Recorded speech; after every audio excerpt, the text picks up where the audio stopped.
Hello, my name is Garchon Pro, and I've been challenging since Sett 2. Positioning is one of the most important skills in TFT. Where you're putting your units on your board makes a significant impact in whether or not you're able to win fights, and a lot of times is the difference between a third or fourth and a first. So in this video, what I'll be doing is going through every single unit in Sett 9 and talking about all the tricks and different positioning intricacies of each of the units, telling you how to position each of them. I'll be going through all the 1 costs, then the 2 costs, 3 costs, 4 costs, and then finally the 5 costs in this video.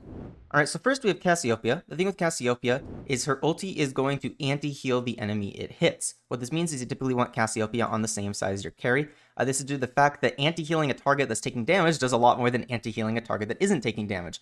Because of course, healing only matters if the opponent is taking damage, so you typically want to be anti-healing the same target that your carry is hitting. This also applies to things like Sunfire. You typically want Sunfire on the same side as your carry, that way you're anti-healing the target they're hitting. So typically just Cassiopeia next to your carry and you're good to go. In terms of Cho'Gath, I like to just have Cho'Gath in the middle of my front line. So let's say I'm running these Kassadins as a front line here. I like to have Cho'Gath in the middle. Now here's why. The thing with Cho'Gath is Cho'Gath doesn't really have a tanky ability, right? His ability just does damage. So for a tank, he's actually not that tanky because he's not getting that tank utility out of his ulti, unless of course he's stacking a bunch of kills. What this means is that you don't want him to be targeted first because he's going to be less tanky. And generally speaking, you want your tankier units to be on the outside and the less tanky units to be on the inside. This is due to the fact that if you have less tanky units on the outside, they're just going to get one shot and then you're down units. Whereas if you have the tanky units on the outside of your front line, they're not going to die immediately and you get to keep your whole front line alive because people will typically put their carries on the corners and then they're going to be killing the outside units first. So I like to have Cho'Gath in the middle to guarantee that he stays alive a bit longer, potentially get an extra ult off, a lot of good damage. One thing to note about Cho'Gath is he does have a tendency to overkill. If he's on the same side as your carry, a lot of times he'll chomp down on like a 100 HP unit and lose out on a lot of potential damage. That being said, I think it is still worth it to keep Cho'Gath on the same side as your carry.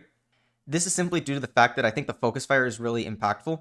I would rather chomp down on a 100 HP enemy and secure that kill, as opposed to having Cho'Gath, on the other side doing who knows what, not being able to secure kills on enemies. So I like Cho'Gath just on the same side as my carry, chomp them down, make sure they're dead, before they maybe get the potential chance to like ult and shield or heal or something like that. In terms of Irelia is pretty tanky. Again, the tankier units you typically want to have on the outside. She's going to generate a lot of shields. She wants to be getting hit. She's going to be doing damage based off of the amount she gets hit. I believe she does like 30% of the damage she takes during her shield form to the enemies around her, which means that you want her on the outside. That way units are more likely to go around her, right? For instance, if my opponent has a front line like this, and I'm running this Irelia plus these Cho'Gaths right here, if Irelia is on the outside, the Maokais make them around and she'll hit the AoE around them. Whereas if Irelia is right here, of course, she'd only be hitting this one Maokai right here. And then again, you just want typically the tankier units on the outside. In terms of Jhin positioning, people will typically just default Jhin into the corner. This is pretty good due to the fact that Jhin is going to be hitting in a line with his ulti. And if you're in the corner, the potential hexes you're hitting is the best if you're going along the diagonal, right? The line across the board that has the most hexes in it is just simply the main diagonals. So cornering your Jhin is just a good default to do. That being said, there is a couple tricks you can do with Jhin positioning to potentially snipe extra units. One of the biggest problems with Jhin is you ideally want his ulti to hit multiple units because it does a lot of damage and comes out very slowly, right? He has like 144 mana, I believe. So he's not ulting very, very often. So what you want to do is you want to potentially be hitting a couple units if possible. One example here is if my opponent has a Malzahar as their carry and they have a Maokai in the front line right here. What I may want to do is, let's say I have a Poppy in my front line, is position something like this. What's going to happen now is the Jhin is going to be hitting the Maokai, and when Jhin ults, it's going to hit in a line and it's passed through the Maokai into the Malzahar, so I can potentially snipe down their carry this way. That being said, if the Maokai is, let's say, in the middle of the board, I'll then want to have my Poppy in the middle of the board as well. That way I can potentially snipe along this diagonal right here.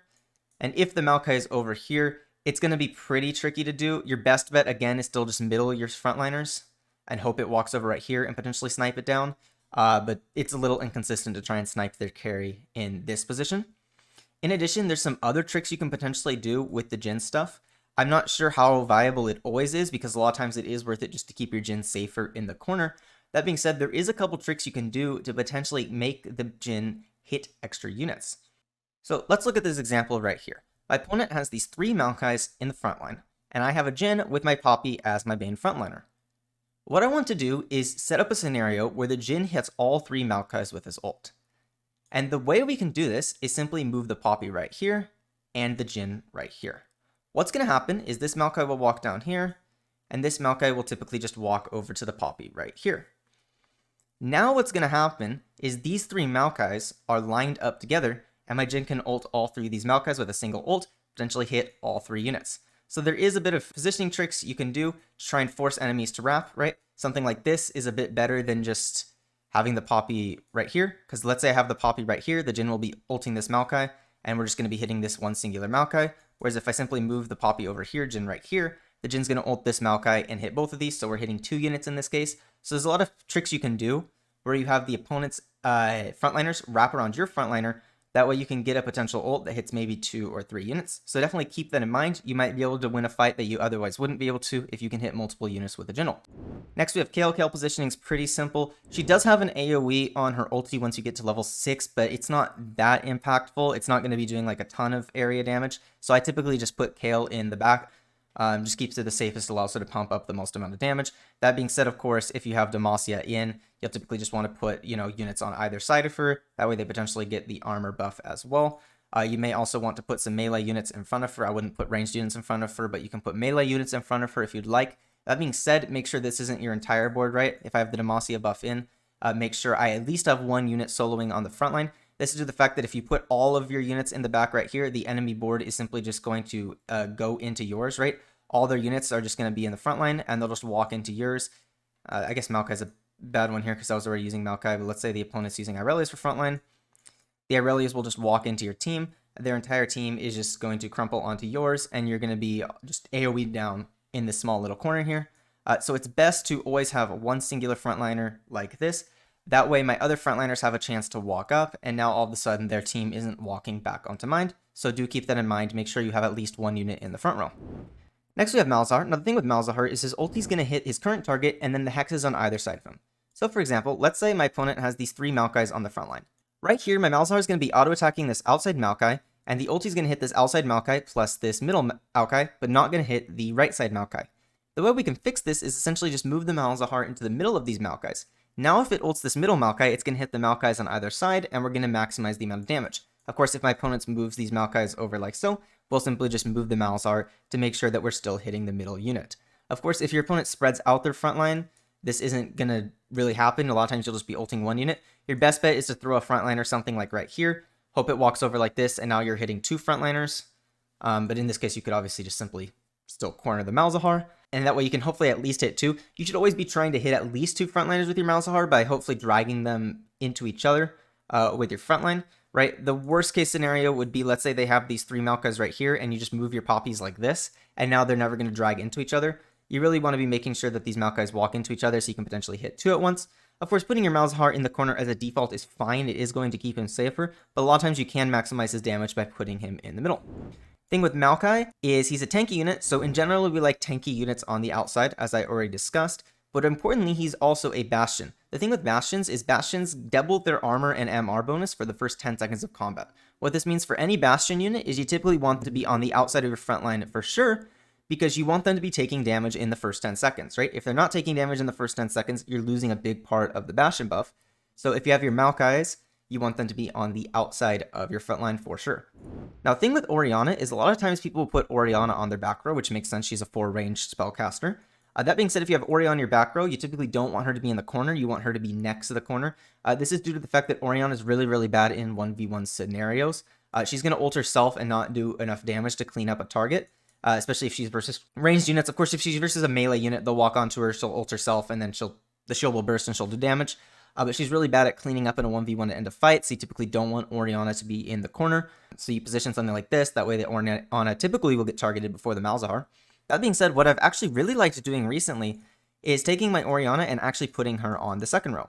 What's going to happen is she's still going to ulti the front line, shield the front line, keep them a bit safer, and then the shield's still going to explode from the front line and do damage to their front line. But then after the front line dies, Orianna is going to be targeted next. She's going to be hit. She'll typically get full mana, shield herself. Again, she's a bit of a pseudo front line at this point. She's not tanky enough to be on the direct front line, but as second row here, she's a bit of pseudo front line with her shield. Do damage to their front line as their front line walks into the Orianna, do the AoE onto them, and then your carry is still nice and safe. So I've really, really been liking second row Orianna, actually. Poppy, very similar to Maokai in that we want to be utilizing the Bastion buff, so typically just put Poppy on the outsides of your front line, not in the middle. That being said, a lot of times you'll be running Demacia in the early game. My favorite way to deal with the Demacia in the early game, let's say we're just running Garen plus Galio here, is simply just put the Poppy, the Galio, and the Garen in a situation like this. That way the Poppy is still going to be targeted first. Again, utilize that Bastion buff, but then we're giving the armor and MR to these units. A lot of times though, you'll be running like 4 frontliners with a Maokai and Poppy. I'll typically just position something like this. That way Maokai and Poppy are targeted first. They're the Bastion units. And then these guys walk up, of course. And that way you're also giving the armor and MR to your entire frontline here.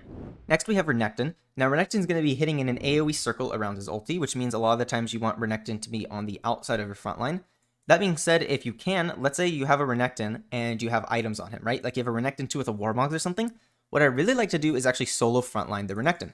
That way the enemy frontliners will all wrap around the Renekton, right? Let's say I have my Renekton with something else on my frontline, right? Let's say I'm doing like Renekton plus Cho'Gath right here. What's going to happen is the Renekton's going to hit 2 of these Maokais right here, right? Which is not bad. We're hitting 2 Maokais.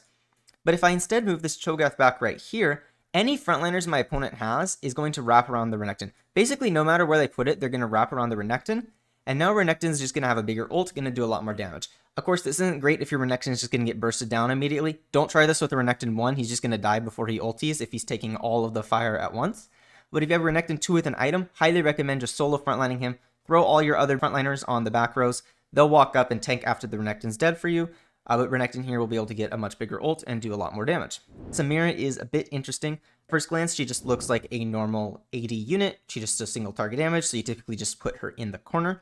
That being said, there is one important thing to note, and that's that her ulti can be body blocked. Okay, what do I mean by this? Let's say I'm running Samira and I have Poppy as my frontliner, and my opponent has these Maokais right here. Okay, let's say I put my Poppy right here, and my opponent puts their Maokais like this. What's going to happen, of course, is the Samira is going to be targeting this front Maokai first. Actually, I'll change this Maokai to, let's say, Irelia here, so it's a bit easier. It's going to be targeting this Maokai first. Now the Irelia is going to walk up in position like this. Now what's happening is the Samira is still auto-attacking the Maokai, but when she ultis, it's going to hit the Irelia. The reason this is bad is you want Samira to be hitting the target she's auto-attacking. For one, she has an armor shred, so you want to be armor shredding the target that she's auto-attacking. And two, focus fire in general is just really, really powerful in the early game, so you don't want to be splitting your damage between 2 units. So what you want to do is make sure that your Samira doesn't get wrapped around on the front line like this. That way she's hitting the same target. There's a pretty simple fix here. Simply just throw your Poppy right here. That way, even if the Irelia walks up, the Samira should still have a clear line to this Maokai and hit it cleanly. This is very similar to Lucian positioning that I talked about in Sett 8.5, by the way. Next, we have Tristana. Tristana does have an AoE component with her ult. Her ult hits in, I believe, a 1 hex range around the target she's auto-attacking. So you may potentially want to put Tristana in the middle, similar to what we were talking about with the Malzahar. That way she gets a bit more value. That being said, the damage from the AoE for Tristana isn't that big. So I typically prefer just to throw Tristana in the corner to keep her safer. And it'll usually end up working out. You're losing a bit of value this way, but I think keeping the Tristana safer is a bit more worth it just due to the fact that the AoE isn't a huge component of her kit, unlike Malzahar where the AoE is basically his entire kit. So I typically still just like to put Tristana in the corner. Finally, for the 1 cost, we have Viego. Now, typically when I position my Viego, I will typically just put Viego either in this far left hex or this far right hex right here. And what I like to make sure I do is always put the tankier front line directly in front of the Viego. For instance, let's say I'm sitting here with a Maokai 2 and a Poppy 1. Of course, the Maokai 2 is going to be significantly tankier than the Poppy 1 here. What's going to happen is if I put the Poppy in front of the Viego and not the Maokai, what's going to happen is, let's say my opponent has a carry in this back corner, say Jhin. The Jhin is now going to be auto-attacking this Poppy, and then, maybe my opponent has a couple of frontliners here, let's just say Renektons, like so. It's going to be auto-attacking the Poppy, the Viego's going to walk up like this, the Poppy's going to die, as we expect. Now the Jhin is going to turn his focus towards Viego and start killing the Viego. But if I put the Maokai right here instead, and the Poppy right here, it's going to take longer to kill the Maokai, so the focus fire is going to go onto Viego slower. Now, sometimes you do want the focus fire to go onto Viego a bit quicker due to the fact that he is a rogue, so you can rogue proc quicker. That being said, especially with Viego, I do like Viego not getting targeted first, simply just due to the fact that he can stack up a lot of damage if he's just left alone without taking damage. So if you can have the Viego live a bit longer, he'll ramp up his damage, and then when the Maokai finally dies, he's already ramped a bunch of his ult stacking damage, and he can potentially just rogue into the backline and one-shot the Jhin because he has a lot of damage. Typically, you also want Viego on the same side as their carry due to the fact that he's going to have a much higher chance of rogue proccing into the carry and potentially killing it. Alright, so moving on to the 2 costs, we first have Ashe. The thing with Ashe is her ult is going to hit in a cone and it's going to attack speed slow everything hit with the cone. So what I like to do is generally just put Ashe in the middle. That way it hits the most amount of units as possible. If, for instance, they're running Jhin as their carry and they have him up in the top left corner like this, you may want to put Ashe 1 hex over. That way she's more likely to hit the Jhin. But yeah, I'll typically just move Ashe between these 3 hexes right here to maximize the possibility of her hitting the enemy carry. Next we have Galio. Galio, if he's your primary tank, you have items on him. A lot of times you may want to like solo frontline him or have him on the outside because he does have a good bit of AoE damage and has that damage reduction on his ult. So you do want him to be getting targeted first if he's your tank. Because the AoE damage is going to be good if units, walk around him. So if he's solo frontline, units will walk around him like this and he'll damage all of them. That being said, if he's not your main tank, he's really not that tanky of a unit, like without items. So I'll typically just throw like Galio on the middle or whatever. His positioning doesn't matter that much if he's not your main tank. Next we have Jinx. Thing with Jinx ulti is she hits random units within 2 hexes of her current target. What this means is that generally Jinx's positioning doesn't matter that much. You generally just want her like on the corner, same side as your other gunner units. That being said, if you are carrying a Jinx, you can potentially do some positioning to try and get the opponent's frontline to be split up. So for instance, let's say they have these Maokais right here. Just make sure they say split like so. By putting frontliners in these spots. That way there's more than a 2 hex distance between these, meaning that the Jinx ulti is guaranteed to just hit this one Maokai right here. This is again useful because being able to focus fire is really important. Being able to just focus down 1 unit is a lot better than spreading damage between 2 units. So if you can manage to split their frontline like so, that can be very, very useful. Next we have Kassadin. Thing with Kassadin is I pretty much always put Kassadin on either the top left or the top right. So the reasoning for this is twofold. The first is he's a Bastion. We want Bastion units to get targeted first due to the fact that, of course, they're going to get that bonus armor and magic resist during the first 10 seconds. And so if they're taking damage after 10 seconds, that's going to wear off. But the other thing with Kassadin is I really love Kassadin to be on the sides like this because he has high potential to wrap into the backline. So one thing I really like to do, a lot of times I'll do this if I'm running like Bastion, Sorcerer, Lux, is I'll throw the Kassadin like this and then I'll offset the rest of my frontline. So let's say I'm running these Maokais as my frontline. I'll put my carry on the same side as the Kassadin and then offset my front line like this. What this means is that typically the opponent's front line, let's say their front line is these Cho'Gaths, one of them will walk over to the Kassadin like so, and the rest will walk over here. Let me fix that. They'll typically just walk over here, right? Now what's going to happen is your carry and the Kassadin will target down this Cho'Gath and kill it. But then let's say your opponent has a carry in the back line. Let's say their carry is, I don't know, this Aphelios, and it's back here. What's going to happen is your carry and the Kassadin are going to kill this Cho'Gath right here. And a lot of times what will happen is the Kassadin will actually walk all the way back to the backline. I think here it wouldn't, but like if the Cho'Gaths were like this, it would walk to the backline. And now it can get on their carry. And if you can get, an itemized Kassadin on their carry, it is extremely, extremely powerful because every time he ultis, that's a disarm onto their carry, which is just making them lose a significant amount of damage. So highly recommend putting Kassadin on the same side as your carry and on the corners right here. A lot of times he will just wrap into their backline. It happens a lot more than you think. Really, really powerful. Next we have Kled. Kled is interesting because he gains attack speed whenever he dismounts. What this means is you actually do want him to take damage even though he's like generally ran as a carry. So you do generally still want healing on the Kled, of course. That way he doesn't get one-tapped. But it's good to actually frontline the Kled so that way he takes a bit of damage. Maybe not like on the outside, but on the inside of the frontline is quite good. That way he gets that attack speed bonus after he dismounts. Next is Sett. Sett you typically want to be on the same side as your carry. So for instance, let's say we're carrying this Jhin. Now the thing with CC is it's better to CC frontliners that are on the same side as your carry than not on the same side as your carry. Of course, if you have like AoE CC, the big goal is to hit the enemy carry, reduce the amount of damage they're taking. But Sett's never going to hit the enemy carry, so let's not even bother. Unless it's a frontline carry, then of course just put the Sett in front of that frontline carry. The reasoning is it's best to put CC on the same side as your carry. Here's why. For instance, let's say my opponent is running this Irelia as a tank here, right? And I can choose to CC either of these 2 Irelias. And from the first glance, it doesn't matter which one I'm going to be CCing because it's 2 identical Irelias. That being said, if my Jhin is right here, it's better to put the Sett on the same side. What's going to happen if my Sett ults this Irelia is he's going to CC the Irelia. She's not going to do anything. And then she's going to go back to her normal stuff immediately after. The CC really just blocked the Irelia, which wasn't doing that much damage in the first place, from doing anything. Now, if we're CCing on the same side as the Irelia, when a unit CC'd, they can't cast their ultimate. What this means is a lot of times Jhin will be doing damage and the Irelia will get to near max mana and the Sett will ulti her. And while she's max mana, she's taking damage because she's CC'd. What this means is that you're losing value because you're not gaining mana while you're already max mana. So she's effectively gaining less mana over the course of the fight. And then a lot of times you can CC them while they're low HP. And instead of them getting a final cast off, because especially with Irelia, she's going to shield during her cast, you're going to prevent her from shielding again because you can kill her during the CC. So you typically want just the CC on frontliners to be on the same side as your carry. Next we have Soraka. Soraka positioning actually doesn't matter that much. She always just ults the lowest health ally. One nice trick to do is to actually solo frontline your tankiest unit, just to guarantee that she's always going to be ulting them, because you don't want the other units to be taking damage. But honestly, Soraka positioning doesn't matter that much. She's just going to ult the lowest health ally, put Soraka wherever she's going to be safest. Next we have Swain. Swain I like to put on the outside due to the fact that his ult has a 1 hex radius AoE. So putting Swain on the outside of your front line is really good. Let's say we're just running some other frontliners like this. Having Swain on the outside, again, more potential for units to wrap around him. That being said, if you have like a Swain 2 really early, and you start itemizing him, it's really, really good to solo frontliner Swain. That way, all of the enemy frontliners will simply just walk around to him and wrap around him like so. And then he's going to be doing damage to all of them. So a Swain 2 early, if you solo frontline him, will be doing a ton of damage to all the frontliners as they just wrap around him.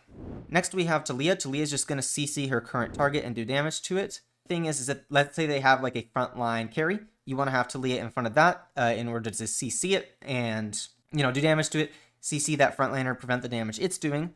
That being said, otherwise, you probably just want Taliyah on the weaker side of their frontline just to try and kill through stuff quicker. Taliyah typically just going to be on the same side as the weaker frontline unless they have a melee carry, then you want her in front of that. Next, we have Teemo. Teemo's going to hit in a 1 hex radius all around his ulti, which means the default positioning for Teemo should be the middle. That way, he's most likely to hit more units, right? They're clumping around the middle like this. If the Teemo ults this middle Maokai, he's going to be hitting all 3 Maokais. If the Teemo was over here, however, he'd only be hitting these 2 Maokais. So being able to get that 1 hex radius really impactful. So you typically want to be defaulting your Teemo to the middle. With Vi, you typically just want Vi to be on the same side as your carry. Let's say I'm running this Jhin right here. I want the Vi to be directly in front of the Jhin. Reasoning for this is, of course, she does the armor shred with her ultimate. So it's going to be buffing up the damage that my carry is doing if Vi is on the same side as them. Next, we have Warwick. Warwick's a bit interesting. He's kind of a pseudo tank. He's not like the tankiest unit in the world, but he's pretty tanky. He has Juggernaut. He has healing. If, again, they have an important melee like carry, Warwick is really good to put in front of that to CC it down. Otherwise, I like to be putting my Warwick in front of the tank that's on the same side as my carry. Again, this is going to be the same thing I was talking about with the Sett. Being able to CC the tank that your carry is hitting is really impactful. In general, I don't like Warwick to be on the outside of my front line. I like him to be in the middle. So like, let's say these Setts are my front line, I'll have the Warwick in the middle of those. But I will typically put Warwick same size as my carry to CC down that frontliner, just like I talked about. And then we have Zed. Zed's an interesting one. Whenever people play Zed carry, they're almost always running Rogue. And what's actually usually preferred is to have Zed on the front row. This is due to the fact that with Zed, you actually want him to proc the Slayer as fast as possible. It's going to allow him to just jump onto the backline really quickly and kill the backline before their backline has a chance to do everything. Because the thing is, like, let's say your Zed's your last unit alive. Normally, that'd be a good thing. But if Zed's your last unit alive, it means that Zed isn't getting targeted first, which means he's not proccing Rogue, which means he's not going onto the backline, and he's hitting those tanky frontliners that you don't want to be hitting. So if your Zed actually takes damage initially, he'll jump onto the backline and kill stuff really quickly. So typically, it's preferred to actually frontline Zed. Not necessarily always in the corner, but typically like 1 or 2 offset from the corner. You typically don't want him like the first unit targeted, is usually what people don't go for. But they will typically just have Zed in the front line to make sure he takes damage early and procs Rogue onto the backline. So next we have the 3 costs, and starting with Akshan. So the thing with Akshan is Akshan's ultimate is going to be aimed towards the farthest unit, but is going to be blocked by units in between. So there's really 2 trains of thoughts with the Akshan ult that you may be going for. What you may want to do is you may want to hit their cornered unit, right? Maybe their cornered unit, you're trying to kill it, and it's their carry. So what you're going to do is you're going to put Akshan on the opposite side of the unit you want to snipe down, like so. Now the biggest problem is the opponent is typically going to have frontliners in the middle that are going to body block, and these Maokais will take the damage instead of the Jhin. So how do we get around this? What you can do is you can simply put your own frontliners on either side to drag these Maokais away. Now all of a sudden what we've done is we've opened up a pathway in the middle. That way we can actually directly ult onto this Jhin. So if you really care about sniping something with the Akshan, you can essentially make sure your frontliners aren't in the middle and are on the sides. That way he's much more likely to get a clear shot and snipe that in the backline. The other train of thought is you might want Akshan to snipe what he's currently auto-attacking, right? Focus fire is really powerful. You want him to snipe down the unit that he's hitting just to kill it and clean it up. So in this scenario, what you want to do is you want to have no frontliners on the same side as Akshan, but have them in the middle. What's going to happen here is, let's say the opponent puts a Maokai right here. Akshan's going to start auto-attacking the Maokai. Maokai will walk over to the Poppy. And as long as there's something in this opposite corner, Akshan will ult towards this opposite corner and most likely actually hit this Maokai. So as long as you're making sure you're just putting your frontliners in the middle, Akshan's much more likely to just hit the target he's auto-attacking. So depending on your scenario, you may want to go with one of those two ways to maximize the value of Akshan ultimate. Next is Darius. The thing with Darius, you typically just want him to be in front of the squishier frontliners. He's going to reset off of kills and ult again every time he gets a kill. So you just want him to be in front of the weaker stuff. That way he's more likely to reset with his ultimate. Next we have Ekko. Ekko typically should be put on the front line. He has a healing component with his spell that heals based off the damage he's taken, so it's good for Ekko to take damage. In addition, you kind of want him to take damage anyways, because then he can rogue proc onto the backline and just start killing their carry. Ekko actually does a surprisingly high amount of damage. So if you can get him just rogue proc onto the backline, really good. So ideally, Ekko just same side as their carry in the front row. Again, I typically don't like Ekko directly on the outside. I'll typically just put other units on either side of him, but having him in the front line so he takes a bit of damage is very, very good. Next we have Garen. Now Garen is typically ran as a carry and is typically going to be ran with Bloodthirster as a healing item. So when you're running this Bloodthirster Garen, what you want to do is generally have Garen in the middle. Again, you don't want him to be solo targeted. You generally want stuff on the other side. It's very common to run like Zeke's next to the Garen, so you'll have the Garen in the middle like this. The reason I like the Garen in the middle like this is Garen wants to maximize the possibility of hitting multiple units. Now, he also doesn't want to be targeted directly first because he's kind of a carry. The problem is if let's say you put the Garen on the side, there's a very high likelihood that he's not hitting a bunch of units with his ult. He may only be hitting one unit at a time, right? Let's say my opponent's front line is set up something like this. Garen's going to go over here, spin on this Renekton. Now he's going to go to this Renekton. Warwick's not here. He's going to spin on this Renekton, right? After this Renekton's dead. That Renekton dies, he spins on this one. This Renekton dies, he comes over and spins on this one, right? So Garen isn't hitting that many targets at once, which is going to minimize the amount of healing because Garen's really only tanky if he's healing up by hitting multiple units. So when you put Garen in the middle, he's more likely to heal off of multiple units at once, which generally is just going to maximize his damage output and make him a bit tankier. You can offset the Garen slightly, right? Let's say we want Garen to be on the same side as their carry to maximize the possibility of Garen spinning onto their carry. Or maybe we want to be opposite side of their carry because we're scared of the carry bursting us down and just want to kill as much stuff before we get to the carry as possible. And then you can offset the Garen by 1 hex either side, but I'd recommend keeping him near the middle. Next we have Jace. Jace is going to give an attack speed bonus to units on the opposite, the adjacent hexes to him. So oftentimes you'll be running a Jace with, let's say, a Zeri carry. So it's really good to put the Jace directly next to the Zeri. Jace makes a great Zeke's holder because you want to be doing this positioning anyways. So just put him directly next to your carry. If you want to, you can greed another unit as well. So it would be very common to run like a Jinx here. You can do Jinx directly next to the Jace as well. Have something like this. That being said, sometimes you may be a little AoE susceptible, so a lot of times I'll still just move this unit over here if this isn't really my carry. But yeah, always Jace just directly adjacently next to your carry, so that way you give them that attack speed bonus. Next we have Kalista. Now Kalista is pretty interesting. The thing with Kalista is every auto attack and her ult is going to put spears in a target, and the spears don't do damage until the spears would kill the unit, and then she pulls all the spears out and kills them. What this means is compared to other units, Kalista not being able to focus fire is extremely, extremely bad. The thing is, if Kalista is impaling a unit with spears, and then that unit runs away from the Kalista, and the Kalista is not able to impale more spears on them, the spears are not going to proc, and the Kalista is basically done no damage, right? Because if the Kalista dies before the spears proc, she's done 0 damage. So what you want to be making sure is that your Kalista's hitting units that are not going to run away from her. Units that can run away from her are going to be rogue units, as well as Cassante, because Cassante can jump away. There's some other units that may potentially jump out of her range too. It really just depends. Any unit that like jumps around, maybe like a Yasuo or a Jarvan, can theoretically jump out of her range as well. Just keep that in mind, that if Kalista's auto-attacking a unit, you want to make sure that that unit's not going to go out of her range for some reason. In addition, you also want to make sure that you're not making them go out of their range, right? Let's say you have a Cassante in front of your Kalista. This is a big no-no because if the Cassante hits the unit and has them jump away, they're out of the Kalista's range, and so she's not going to keep auto-attacking them, and so you're really going to have minimal spear value. So just keep that in mind, that you want to make sure Kalista, more so than any unit, actually focus fires Obviously, any unit you want to make sure they're focus firing, but Kalista more so. Karma positioning is not that big of a deal. I usually just put it same side as Spark. Ideally, maybe on the same side as their weaker frontline, so she can kill through those units quicker. Another thing you can do is put Karma on the same side as their carry, because then when she does the 3-piece hit for her ult, there's a chance that one of those 3 goes onto their carry, and maybe you can like burst down the carry that way if you have like a Karma 3 with like 2 or 3 damage items. So putting Karma same side as their carry is a pretty good option. But otherwise, Karma positioning isn't that important. Next, we have Katarina positioning. Usually, it's ideal to put Katarina on the front row. Again, usually not directly on the outside. You don't want her to be taking like all the damage, but you do want her to be taking damage so that way she rogue procs. In addition, I actually think putting Katarina on the complete sides is a pretty bad idea. The reasoning for this is she's going to be hitting all the units within 2 hexes of her. Well, let's just do the math here. If she's on the far right, she doesn't have units to the right of her, and if she's on the far left, she doesn't have units to the left. So if you have her in these middle hexes right here, so from like here to here, she's much more likely to be hitting multiple units, which is just going to have her do a lot more damage with her spell. In addition, you typically want Katarina to be on the same side as their carry. That way she has a much higher odds of just roguing onto their carry and killing it. That being said, a lot of times when I run Katarina, I like to run Strategist, which means you should be putting Katarina in the back 2 rows because the AP is going to be more useful than the shield. And so then you just end up putting Katarina between like one of these hexes, and it effectively does the same thing. She just has to walk up a little bit just to guarantee that she's hitting as much as possible. Next, we have Lissandra.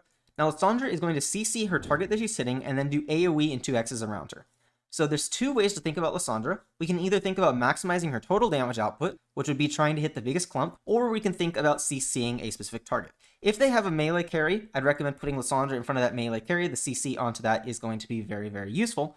If they don't have a melee carry, however, I would highly recommend just putting Lissandra in the middle. I usually just default my Lissandra to this hex right here. She's going to hit the middle of the board. It's going to hit a lot of units. She's going to do a lot of damage. In addition, the units that take damage from her, they take 10% extra damage for a few seconds afterwards. So that is a nice bonus with hitting more units. But generally, just middle Lissandra is the best. Second row is best here. That way she doesn't have to walk up because she's a 2-range unit. She's not really a tank, so you usually don't want to be front rowing her. Sometimes on occasion, if I'm really lacking in front line, I'll front row my Lissandra because she'll usually still get like 1 ulti off. But generally, it's best to just be second rowing your Lissandra. Another way to think about it is you could also put Lissandra directly in front of your carry. That way she's CCing the target that your carry is hitting. And again, as we've said, CCing the target your carry is hitting is best. But she herself is going to do a bit less damage, and her damage output's actually not bad, so I usually do prefer to just put Lissandra in the middle.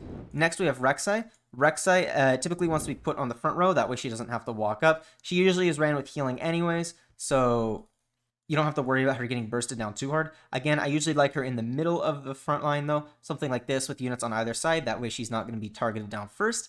And with Rek'Sai, you typically want her to be on the side of their weaker front line. That way she's more likely to be doing damage to something that's below 60% health. And that way she can get the reset, she can get the heal off the kill, and then she's doing the true damage because she does true damage to units that are below 60% health. And then when she kills something, she also heals off of that. So you ideally want to be killing on a Rek'Sai ult, so going on the weaker frontliners first is generally a good idea. Next we have Sona. There's 2 things to keep in mind with Sona. One is that you typically want Sona to be on the opposite side of their backline clump. So let's say they're sitting here with like these Jhins on the backline like here. You typically want Sona to be on the opposite side because she's always going to be ulting in the way that hits the most enemies. So if Sona is on this side here, she might just ult onto this backline and hit less enemies than if she's on the other side, because again, the distance here is just a larger line. There's more hexes to hit here. She's more likely to hit more units. So you typically want her on opposite side of the backline clump. In addition, I really like putting Sona directly next to my carry. Let's say I'm carrying this Lux right here. Put the Sona directly next to the Lux. Whenever Sona's ability passes through an ally, it gives them an attack speed bonus. So if you put Sona on the outside like this, your carry right here, the Sona will actually apply that attack speed bonus to your carry. Whereas if you went like this and the Sona ulted towards these Jhins, it's not going to hit the Lux, and the Lux isn't going to get that attack speed bonus. So something like this with the carry, of course, you can flip it for this side as well. Next, we have Taric. Now, for the rest of the Bastions, I talked about how we want to be putting the Bastion on the outside. But for Taric, interestingly, we typically want to be putting him on the inside. This is due to the fact that Taric's ult is going to negate damage that's done to units that are on either side of him, right? He has a 1-hex AoE on his ultimate, so if Taric is between these Maokais and Taric ults, while the Maokais are taking damage while Taric's shield is still up, the Maokais won't be taking damage. So it's best to put Taric directly between 2 units. What this means is you don't want to be spreading your front line like this when you have Taric generally, because then he's not going to be reducing the damage that the Maokais are taking. But you instead want to clump them like this. That way Taric can get the full value of his ulti and protect his other frontliners. The next we have Vel'koz. Now the thing with Vel'koz is I'll typically run him with Sona. So I'll a lot of times have both on the same board. and I'll just throw Vel'koz next to my Sona a lot of the time. This way Vel'koz just essentially gets the attack speed bonus from the Sona. If you're going to be defaulting your Vel'koz positioning, the corner is honestly fine, simply just due to the fact that it's keeping him the safest. The thing with Vel'koz's ult, though, is he's going to ult the target he's currently hitting, and then it's going to split into both sides, damage units that it passes through. What this means is that if there's a specific unit you want to hit, you should be putting Vel'koz directly in front of that unit, so the main part of its ult hits, that way it's not doing like the reduced damage from spreading through multiple units. And then in addition, if your opponent has a really frontline heavy comp, I really like putting Vel'koz in the middle. So for instance, let's say my opponent just has like a lot of frontliners here, and they just have the frontline all in a line like this. What's going to happen is if Vel'koz ults directly in the middle, it's going to hit this Maokai, spread to the left, spread to the right, and it's going to hit everything in the front line, whereas it might not hit the entire front line if you put Vel'koz in the corner. So this is really good versus a super frontline heavy comp, is to middle your Vel'koz.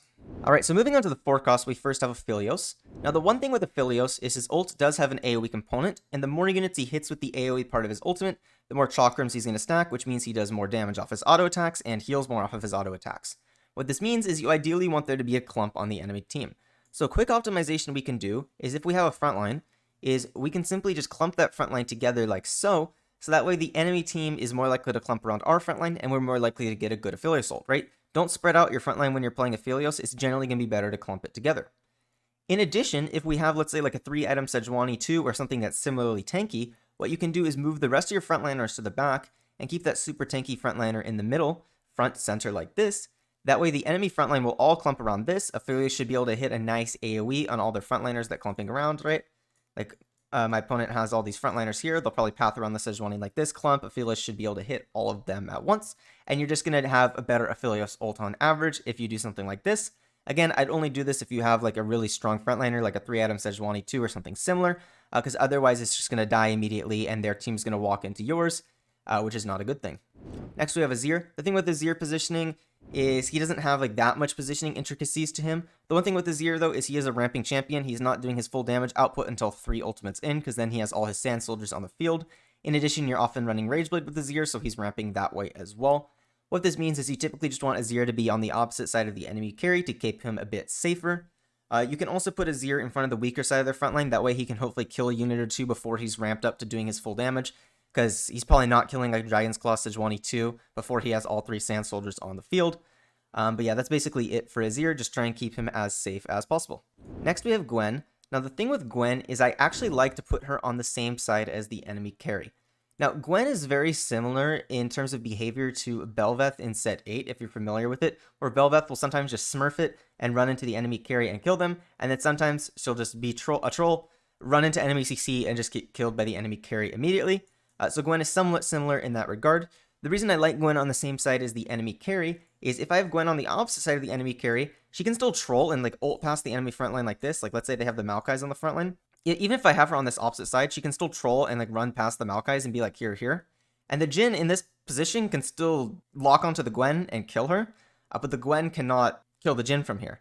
That being said, if I put Gwen on the same side as the enemy carry, she has potential to jump back like this, and now she has potential to path onto the enemy carry and kill them at the start of the fight. So you have a much higher chance of high rolling if you have Gwen on the same side as the enemy carry. Gwen should typically always just be second road here because she's a 2-hex unit. So I'll typically just have her on like one of these 2 hexes or one of these 2 hexes here. In addition, you should always be putting your strongest tank in front of your Gwen. This is simply due to the fact that your strongest tank is going to be dying the slowest of all your frontliners. And the thing is if Gwen trolls and jumps behind the enemy frontline like this, if the Sejuani dies, because the Jin's going to start auto-attacking the Sejuani at the start of the fight right here, and even if the Gwen goes back here, the Jin's still going to be auto-attacking the Sejuani. But if the Sejuani dies, the Jhin is going to be auto-attacking the Gwen and potentially kill her. But if the Sejuani's living a longer time, of course this will mean that Jhin will never retarget onto the Gwen, which means more potential for Gwen to start hitting the Jhin before the Jhin starts hitting the Gwen, which is going to work out in the Gwen's player's favor. Next we have Jarvan. So Jarvan is going to be hitting the largest clump of nearby enemies. The one thing with Jarvan is you typically do want to have Jarvan on the same side as the enemy carry. I typically don't like having Jarvan on the outside. He's actually relatively squishy for a 4-cost tank. He's a lot squishier than something like, let's say, a Sejuani, but he makes up for that very much in the fact that his utility is probably the best out of all the 4-cost units in the game by a significant margin. So I typically like him on the same side as the enemy carry, but not like directly on the outside of my front line. So maybe I'll have like some other frontliner right here on the outside, Jarvan on the same side as the enemy carry. Now, the one thing is if your opponent has a Jarvan and you want to position around the Jarvan, let's say, for example, we have this Aphelios as our carry and we have these Sejuanis as the front line. What you're going to want to do is put Aphelios in a corner like this and actually offset your front line something like this. And then you probably have other backliners. So let's say in addition to this Aphelios in the backline, we have these Jhins in our backline. You'll want to offset your backline something like this. Now, what's going to happen here is that Jarvan is pretty much never going to be ulting onto the Aphelios, right? If I have frontliners over here, Jarvan may see this clump right here and ult somewhere in here, hitting the Aphelios plus these frontliners. In addition, if I have my backliners next to the Aphelios like so, the Jarvan may see this clump back here, jump onto them and kill like so. But if I have my positioning like this, the Jarvan will basically never ult onto the Aphelios because it's going to be seeing either this clump in the front here or this clump in the back here and ult onto one of those. It's never going to be ulting onto this solo Aphelios right here. So if you're versus a Jarvan, try and have your carry kind of stationed off away from the rest of your team with everything else clumped on the other side to make it a lot less likely that they get hit by the Jarvan ulti. Next we have Kai'Sa. Kai'Sa is probably one of the least positioning dependent units in the game. She kind of just jumps to a safe space whenever she ultimates and hits the nearby units. So where you're putting Kai'Sa really doesn't matter that much. Just put her wherever she's not going to be CC'd, so like opposite side of the enemy Jarvan or whatever. Otherwise, your Kai'Sa positioning doesn't really matter. Next, we have Lux. Now, with Lux, I actually really like to have her on the same side as the enemy carry. So, for instance, let's say my opponent has these Maokais on the front, and they're spread out right here, and they have this Jhin as their carry. What's going to happen is whenever Lux's ult kills a unit, it's going to target onto the closest nearby unit. What this means is that if you have your frontline, something like this, so let's say I'm using the poppies as my frontline, I like to have my frontline kind of offset like this. Now all of a sudden, their frontline is going to path like this, and there's a very high chance that when this Lux kills this Maokai, she is going to immediately then target the Jhin and just kill the Jhin at the start of the fight. So what I really like to do is kind of offset my frontline, have one frontliner on the edge and the rest of my frontline a little off. You can also do it like this as well. This is a little safer. It's going to protect your Lux better. There's a lower chance she's going to path onto the enemy carry, but if you position something like this, she can potentially just path directly onto the enemy carry, kill them at the start of the fight. Really high potential. The other thing is you may want Lux to be next to the weaker frontliners, simply just due to the fact that whenever she gets a kill with Sorcerer, of course it's going to do that splash damage, or that HP damage to 1 or 2 units depending on how many Sorcerers you have in. So getting kills is very good with Sorcerer units, so putting her on the same side as weaker frontline is also good. But yeah, I typically like to have Lux on the same side as the carry and position something like this for it. Next we have Nasus. One thing with Nasus is you typically want to have Nasus on the same side as your carry.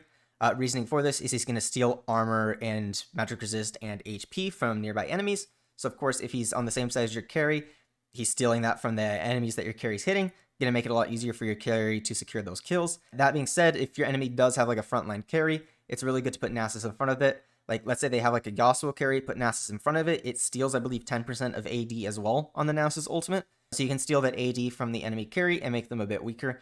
So that is good to note as well. Sejuani's pretty interesting. So Sejuani's going to hit in a bit of a circle around her. So she's never going to be like hitting the backline or anything. So she's really only going to be hitting the front line. And whenever she hits a unit, she's going to be chilling them, which is going to reduce attack speed. So of course, if the enemy has a frontline carry, you always want Sejuani directly in front of it, due to the fact that Sejuani is going to be able to chill them. Otherwise, you want Sejuani on the same side as your carry. So for example, let's say we have Aphelios as our carry. We want Sejuani in front of the Aphelios. The reason for this is Sejuani has a passive that whenever an enemy is chilled, they're going to actually be taking bonus damage every hit. What this means is a lot of times you're running like a Rage Blade Aphelios, he's hitting a lot of times, and so if Sejuani can chill those units that he's auto-attacking, he's going to be doing more damage than if they weren't chilled. So having the Sejuani on the same side as your carry is very, very powerful. In addition, you can solo frontline the Sejuani if she has 3 items and is really tanky. I was talking about that earlier, where you have like other frontliners. Let's just say we're running like these Jarvans on the front line as well. You can put them on the second or third row. Solo frontline the Sejuani. That way she kind of just ults everything around her, right? All those enemy frontliners are going to clump around the Sejuani like so. She's going to hit all of them with her ultimate. They're all going to get chilled. So you're going to be slowing down the attack speed of the enemy team, which is good. And then you're doing bonus damage to all of them whenever you auto-attack them. So if you have a strong Sejuani, she is a very good solo frontliner as well. Next we have Shen. Now Shen is a Bastion, which means we want him to get targeted in the first 10 seconds of combat.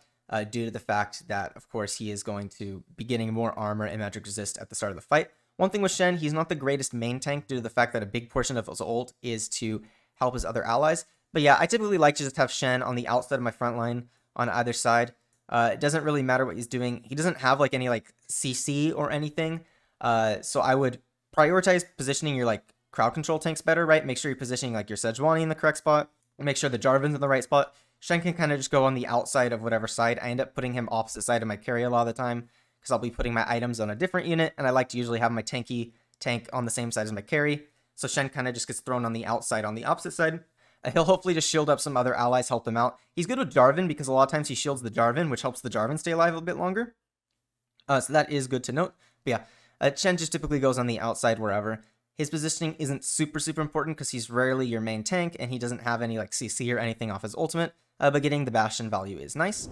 Next we have Urgot. I really like to just straight up front row the Urgot. Thing with Urgot is I think he makes a much better pseudo tank than he does a carry. I think if you're itemizing a lot of damage items on Urgot, it's not great, whereas if you're putting tank items on him, he's actually pretty decent. And what I like to do is have him be a pseudo tank where he's kind of in the front and center like this.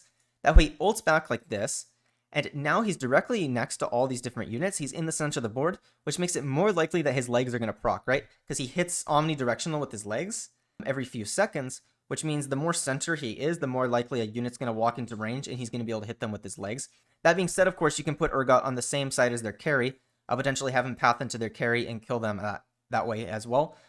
So consider putting Urgot same side as their carry as another thing you can do. But yeah, you just want Urgot taking damage, so I typically like him in the front row. That way he ults backwards, gets that shield up, and he functions kind of as a pseudo tank. Next we have Yasuo. Yasuo, you typically just want to be on the second row. You know, one of these side hexes, typically just same side as the enemy carry. He hits the furthest enemy within 3 hexes. So of course, if he's on the side and the enemy carry is back here, we have Jhin right here. Yasuo can now potentially just ult onto the Jhin, CC that Jhin, probably kill it off. So yeah, just second row, typically same side as enemy carry. Or you can theoretically do like same side as your primary carry, because Yasuo typically isn't your primary carry, so they can like kill stuff down together. He's usually like a secondary carry. So that is one important thing to note. Of course, if you have a secondary carry, a lot of times it's good to put it on the same side as your primary carry, so they focus fire stuff down. Of course, that does make you more CC susceptible if you're clumping your units like that, but having primary and secondary carry on same side is always a good thing to try and clean down units a bit quicker. Finally, we have Zeri. Zeri isn't super positioning dependent. You generally just want her to be safe. That being said, if you can, putting Zeri on the same side as the enemy carry is actually quite good. It's due to the fact that she has a spread component of her ultimate. It hits the few nearest enemies past the target she's currently hitting, which means that if she's the same side as the enemy carry, she might be like hitting down a frontliner, like let's say this Maokai, and then like let's say the enemy frontline something like this, and then they have this Jhin as the carry. Zeri is probably going to spread onto this left Maokai here, the middle Maokai, sorry, and the carry in the back. So if she's same side as the enemy carry, she has potential to spread her ultimate onto their carry, and potentially do a lot of damage to them or even kill them early on to the fight. So that is a good thing to note with Zeri. That being said, you do generally want Zeri to just be as safe as possible to ramp up those gunner stacks and just output a ton of damage.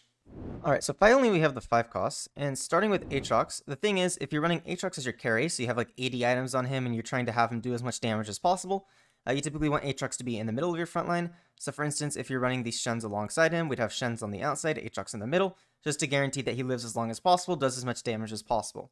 That being said, if Aatrox is not your carry, what you actually want to do is have Aatrox on the outside of your front line. This is because you actually want Aatrox to die first. Whenever Aatrox dies, he'll pass the Darkened Blade to his nearest ally, which is going to give them a bunch of HP and Omnivamp. So you actually want Aatrox to die quickly due to the fact that it's going to start buffing up your other allies, and he's typically going to revive later in the fight anyways, so it's not a huge deal if he dies early. So yeah, Aatrox not your carry, typically want him on the outside, you want him dying quickly. The thing with Ahri is she's going to be mana reaving units that are near the current target she's auto-attacking. So what this means is you typically want Ahri to be in front of the enemy's frontline clump as she'll mana reave those units down. This is especially important versus certain units such as Jarvan that are pretty casting dependent to do what they need to do. If you can mana reave the Jarvan, maybe you block it from casting, or even if it casts, maybe you block it from casting twice, only cast once. That's a pretty big difference. The thing with Ahri is the third part of her ult, the big AoE to the entire board, hits the entire board no matter what, so you don't really have to position around that part. so you really just want to be positioning mostly around the Mana Reef part of Ahri's ultimate. Next we have Bel'veth. Thing with Bel'veth, typically put her on the second row. She's a 2-range unit, and then you also always want Bel'veth to be in front of the enemy's weakest frontliner. This is due to the fact that the first kill every fight, she's going to gain a bunch of % max health, and then every subsequent kill, she also gains a bit more as well, but you really want to be securing that first kill to make her a lot tankier. So you should be putting Bel'veth in front of the enemy's weakest frontliner. Next we have Heimer and the Apex turret. Now the thing with Heimer is Heimer positioning doesn't matter that much. He always just ults the largest enemy clump, so nothing much to that. You generally just want Heimerdinger to be as safe as possible. Really not much to it, but there is quite a bit to the Apex turret, so we'll talk about that. For instance, let's say we're running Aphelios as carry. Now there's 4 possible upgrades we can go with the Apex turret. If we have Shrink module, that is going to be reducing armor and MR every time the Apex turret damages a unit. What this means is we'll want the Apex turret to be next to our carry. Again, we're assuming Aphelios is the carry here. And the reason is we want it to be next to the carry. That way we're reducing the armor and MR of the unit the carry is hitting, which is going to allow them to do a lot more damage and kill stuff a lot quicker. Next, we're going to have Goldenator. Goldenator also wants to be directly next to the carry. Goldenator executes enemies and produces gold every time you kill them. The reason we want that next to our carry is due to the fact that it'll allow the Apex turret to actually start hitting low health units because the carry will get them low. The Apex turret will execute, get the gold for you. If your Apex turret is on the opposite side of your carry, it's going to struggle to kill stuff on its own, and you're really not going to be getting that execute gold. Next, we have Mechano Swarm. Mechano Swarm is going to do AoE damage, as well as apply grievous wounds to the enemies it hits, which is going to reduce their healing. So having it same side as your carry is also good. As we talked about earlier, reducing healing on enemies is much better when they're actually taking damage, because of course, if the enemies aren't taking damage, there's nothing for them to heal, so reducing the healing doesn't do anything. You can middle the Apex turret as well with Mechano Swarm, just due to the fact that it's probably going to hit most of the front line anyways, because it gets an AoE component. So that is good to keep in mind. And then finally, if you have self-repair, you typically want to be frontlining the Apex turret. If you're sitting here with like 2 or 3 self-repairs, it's really good to just frontline the Apex turret. Every time it dies, it's just going to reanimate as long as the Heimerdinger's alive. So it kind of is just some really nice, strong supplemental frontline for you. If you're sitting here with like 1 self-repair, what you probably want to do is maybe put it on like the second row. The thing is, 1 self-repair is a 7-second repair, so it's still going to be pretty slow. So you don't want it to like immediately just be dying, because then it's not really going to be doing that much. So maybe like second row, because you'd rather it die before your backline. That way it can still get like 1 reanimation off, but you're not like using it as a tank, whereas you would with like 3 self-repairs, where it's every 2 seconds, so using it as a tank is extremely viable. Next we have Cassante. Now, Cassante has quite a bit of intricacies to his positioning, so I'll go over all of those. The thing with Cassante is he's, of course, going to hit the unit he's currently hitting, and he's going to knock them back in a straight line. So if the Maokai was here, the Cassante will knock the Maokai back here, and then follow like so. And of course, if we were angled differently, angled like this, the Maokai would go back here, Cassante would follow as well. If you played Sett 4, very, very similar to the way Lee Sin worked. Then, if Lee Sin ults a unit that's directly next to the side of the board, he's simply just going to knock them off the board. Now, there's a bit more to this, however. The first thing is you typically want to be putting Cassante directly in front of their strongest tank. This is going to be due to the fact that if you can execute the strongest tank, that's going to be more valuable than executing a weaker tank, right? Because let's say they have like a 3-item Sejuani 2 that's really tanky. If the Cassante can just simply kill it, your carry won't have to burn through that super tanky tank, and it's going to give you a big leg up in the matchup. Whereas if you, of course, just execute a weaker frontliner, it's not going to do quite as much. So ideally, you should be putting Cassante in front of the enemy's tankiest frontliner. In addition, if you're positioning versus Cassante, make sure what you're doing is not putting your front line in one of these corners, or your strongest front line in one of these corners. What can happen is, let's say I'm the Cassante player, and I see my opponent puts the Sejuani right here. What I can do is put a frontliner right here to lock the Sejuani in place so the Sejuani doesn't walk, and now I can simply throw Cassante right here. He's going to walk up to this X right here, be directly next to the Sejuani, and as you notice here, the Sejuani is directly next to the outside of the board, so when the Cassante ults, it's just going to immediately knock the Sejuani off, so the Cassante doesn't even have to double ult, right? A lot of times the Cassante 1 won't even be able to double ult, because even if he hits the Sejuani, he's going to knock the Sejuani back, the Sejuani will be back here, Cassante will be here, but then the enemy carry will turn and kill the Cassante, because if it's like a Cassante 1, he's just going to die. Obviously, if it's like a Cassante 2 or 3 items, he's always going to get the double ulti off, but a lot of times the Cassante will still just die before getting the second ulti off, but the fact that you can just simply ult and knock it immediately off the board is really, really bad for the Sejuani player. So make sure you're never putting your strongest tank on one of these quarter sides versus Cassante, as he can definitely screw you over that way. In addition, one other thing to note is that if your opponent has units in the corner like so, and Cassante ults in a way that goes towards the corner, so for instance, he's hitting the Sejuani at like an angle like this and knocks the Sejuani back into these guys. what's going to happen is it's going to CC all the units that are hit. So one nice thing is if, let's say, one of these Jhins is the enemy's carry, you may want the K'Sante to knock back like this due to the fact that it's going to CC the enemy carry, which is just going to be reducing their damage.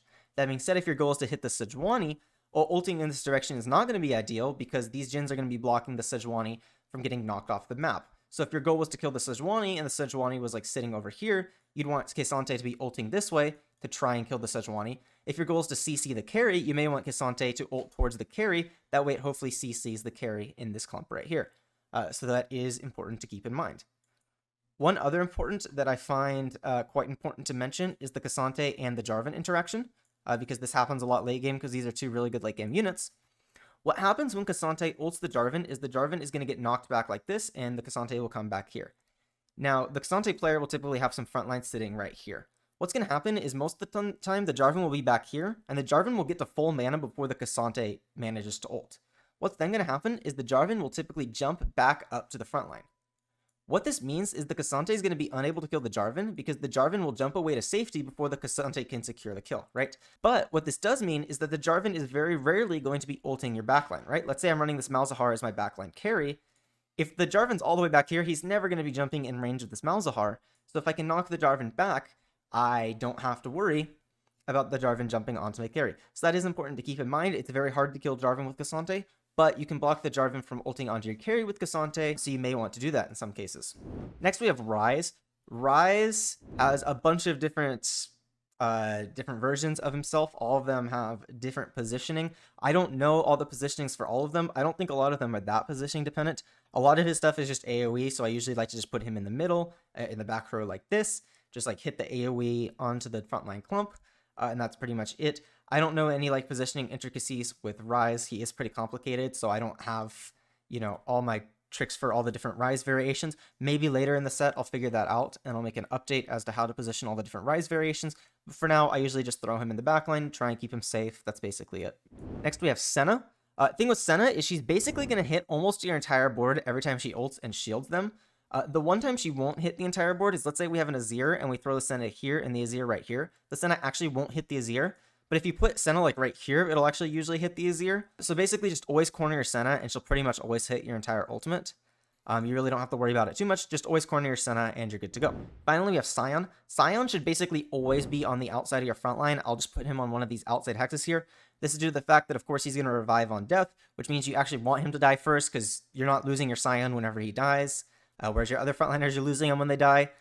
So Sion always wants to be targeted first, always wants to be dying first. Typically, I like to have Sion on the same side as the enemy carry. They have a Jhin right here. Sion ults the farthest unit within 4 hexes and is going to CC everything in his pathway. So if Sion's on the same side as their carry, he's more likely to ult into their carry and CC it. Of course, if Sion is all the way right here, Jhin is not within 4 hexes, so Sion's never going to ult the Jhin. He might just ult through the front line, though, in this case, so maybe you want to CC all the front line. You could put him on like the opposite side like this. But typically you want to have Sion on the same side as their carry. That way he dies sooner than your other units and just ults onto their carry, CCs him. A lot of times he'll ult while he's reviving. If he like starts ulting before he starts reviving, he'll still get the ult off. And yeah, he can just CC onto their carry and give you a lot of value, a lot of free frontline. If you made it to the end, I want to thank you for watching.